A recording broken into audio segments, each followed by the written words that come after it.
This is Story Recapped. Today, I'm going to explain a sci-fi, comedy, and romance film called The Map of Tiny Perfect Things. Spoilers ahead.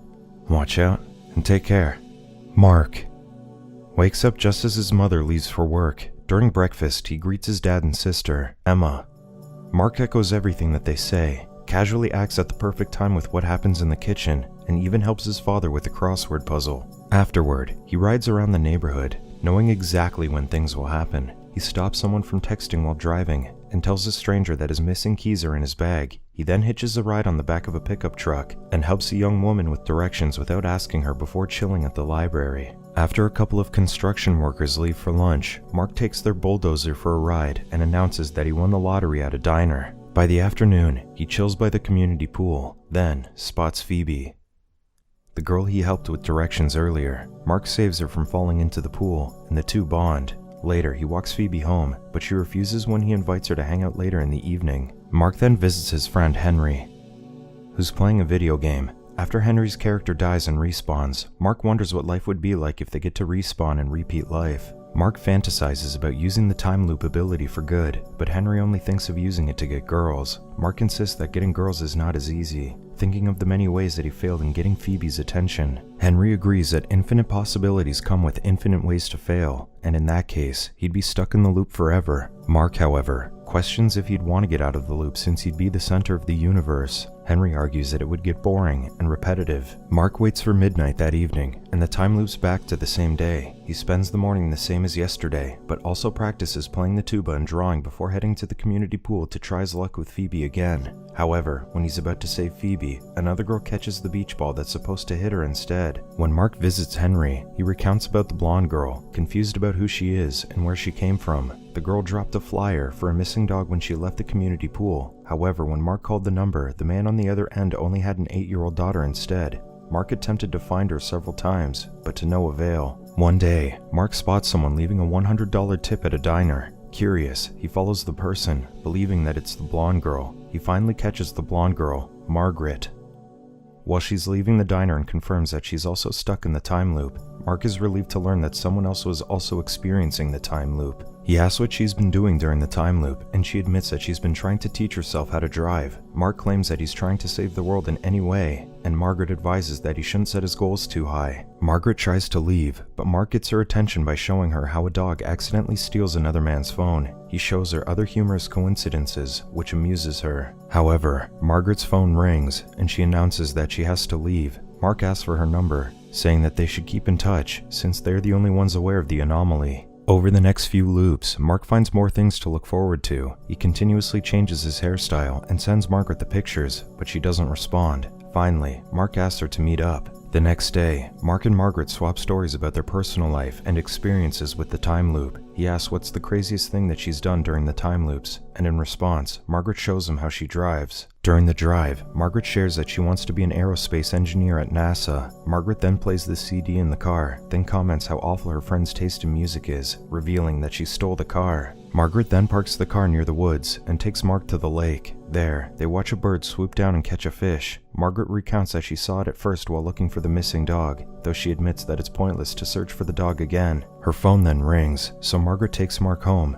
After dropping him off, she picks up the phone quickly and assures someone named Jared that she'll be there soon. At home, Mark draws Sisyphus, inspired by his and Margaret's earlier conversation. He leaps off the roof before midnight, then lands on his bed after the day repeats. The next day, he takes Margaret to watch a group of skaters. A younger girl joins in, and after the skaters ridicule her, she does the trick that they've been failing at, much to everyone's surprise. While letting her drive a road roller, Mark asks about Jared. Margaret reveals that Jared is a 21-year-old med student but says nothing more. They then share their theories about their situation. Mark wonders if the time loop is about appreciating all the perfect, random moments like seeing the bird catch the fish. Margaret, however, is skeptical. She prepares to leave when Mark challenges her to find all the perfect random things that happen in their town on that day. Margaret doesn't share his enthusiasm since she simply wants to get through the day. Mark insists that they can make their situation mean something, which convinces Margaret to stay. While leaving money randomly at a store, Margaret wonders about the fourth dimension and concludes that they're mere shadows of fourth-dimensional people. She believes they could see everything in the fourth dimension, though it's unreachable. The two start plotting how they could find the perfect things in the town and decide to just look for them and list them down.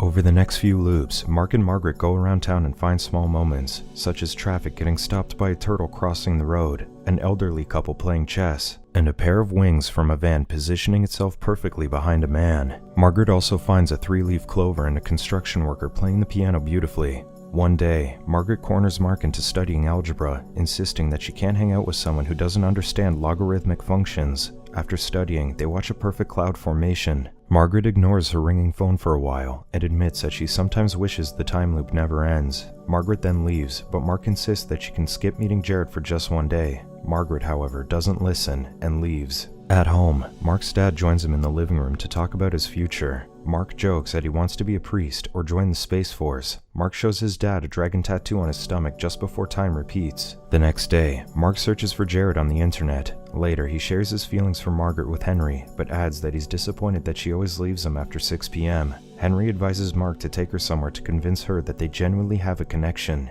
One day, Mark takes Margaret to a school gym where he set up a mock space station and moon. The two then spend the day pretending to be astronauts. Mark attempts to confess his feelings to Margaret, but hesitates. Instead, he invites her to ride his bike around the school, pretending to head back to Earth. They go to Mark's house and wonder about how they always wake up at the same time every morning, as if something puts them to bed. While looking at their family photos, Mark shares that his mother works late at night, so he barely sees her, while his dad recently quit his job to write a book about the Civil War. He then asks about Margaret's parents, but she dodges the question. After watching a movie, Mark leaves to go to the bathroom. During this, Margaret finds the map he's made of the perfect things. Mark is embarrassed and reveals that he redraws the map every morning, but Margaret is amused by it, encouraging him to go to art school. Mark admits that he's been trying to see a pattern, hoping to unveil something. Mark then leans in to kiss her, but Margaret refuses and gets ready to leave. Mark argues that she could tell him what's happening with her and Jared, but Margaret adamantly refuses. She explains that she doesn't want to mess anything up, since they're already stuck in time. She concludes that they should just be friends, and Mark has no choice but to accept it.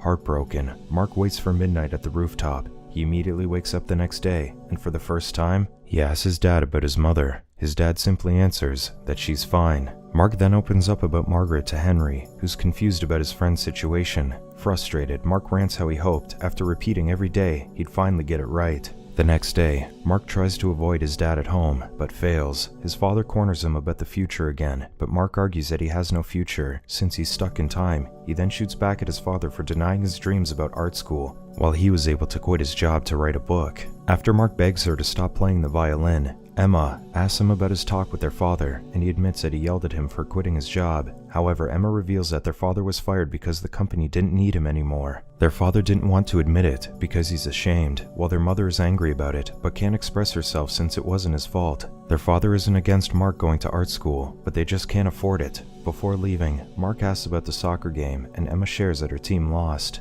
Later, he approaches an algebra professor at school and asks what could cause the temporal anomaly. Mark lists down some theories and crosses out those the professor thinks aren't possible. In the end, the professor agrees that a singularity could theoretically cause the time to repeat. They can escape the loop if they escape the singularity. One day, Mark and Margaret are finally tired of searching for the perfect things in town. Mark is also tired of finding meaning to the time loop, but Margaret suggests that there are still crazier things that they can do. Mark yells for her to stop making light of things, and Margaret argues that he's just angry because she won't kiss him. To make him feel better, Margaret takes him to a show house. They spend the day thrashing the place to forget about their problems. Afterward, Margaret admits that she thought that the world was broken, even before the time loop. Mark then shares his theory that they can escape if they get far enough away from the town, but Margaret isn't in a hurry to leave. She compares escaping the time loop to growing old and regretting everything that they wish they could have done. Mark argues that what they have now isn't exactly living, and the other people are also stuck with them, never accomplishing anything. Feeling guilty, Margaret hesitantly agrees to his plan to leave.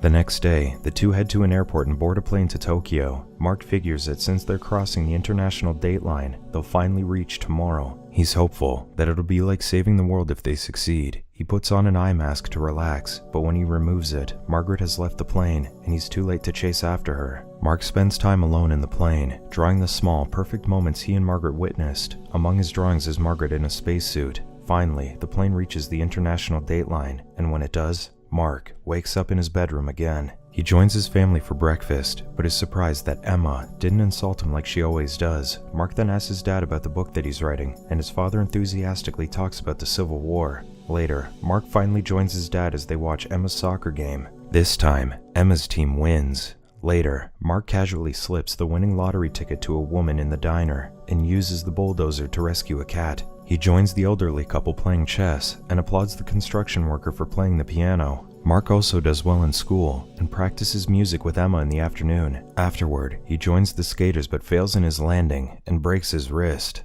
At the hospital, he spots Margaret, so he follows her. Margaret enters a patient's room, and Mark discovers that her mother is terminally ill. Jared is a medical student looking after her mother. The next day, he hurries outside to catch his mother and hug her. Then, he plays the video game with Henry while confessing about the time loop, which Henry doesn't take seriously. He then talks about Margaret and how he feels like he found the fourth dimension when they met. Mark has felt like there's more to his life because of Margaret. However, he realizes that their story isn't a love story, and he isn't the hero. Their story is simply about Margaret. Meanwhile, Margaret struggles throughout the day, waking up alone in her house while thinking of her dying mother. Later, she tells her mother about how she messed up her relationship with Mark, but her mother encourages her that it's not too late for her. After visiting her mother, Margaret sits at the bench where the truck with the wings stops by. She then offers the seat to the man who always sits there. Suddenly, a dog catches her attention, and she recognizes it as the missing dog that she was looking for before meeting Mark. Margaret contemplates returning the dog to its owners, but instead visits Henry. While she helps him complete the video game, Margaret recounts meeting Mark during the temporal anomaly. She decided against returning the dog since it'll be missing again tomorrow. Margaret then shows Henry how she used a special weapon in the game, thus completing the stage.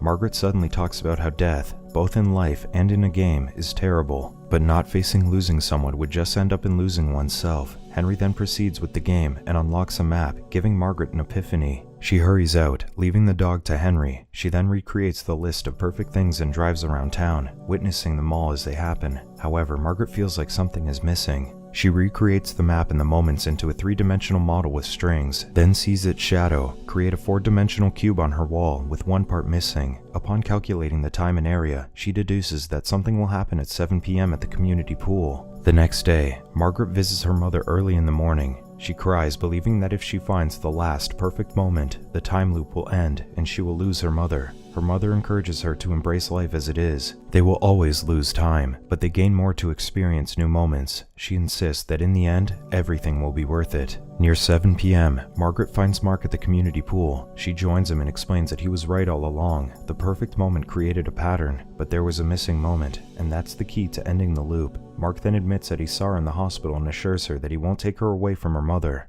Margaret recounts that the night before the time loop, she was told that it was her mother's last day. All she thought that night was how she was not ready to face a future without her mother, so she wished that time would stop. Somehow, it worked. Margaret was happy that the time loop happened, but she was confused that Mark was also stuck in the loop. Now she realizes that he's there so that when she faces the future, she won't be alone. She concludes that they've been the ones who were sleeping, and she has decided to wake up. Margaret then pulls Mark for a kiss, creating the final, perfect moment. That night, Margaret visits her mother for the last time and says goodbye. By midnight, she and Mark step out of the hospital, anxious about what will happen. They see Mark's watch reach past midnight, and it suddenly rains, signaling that the time loop has finally ended. And in the morning, they finally return the dog to its owner.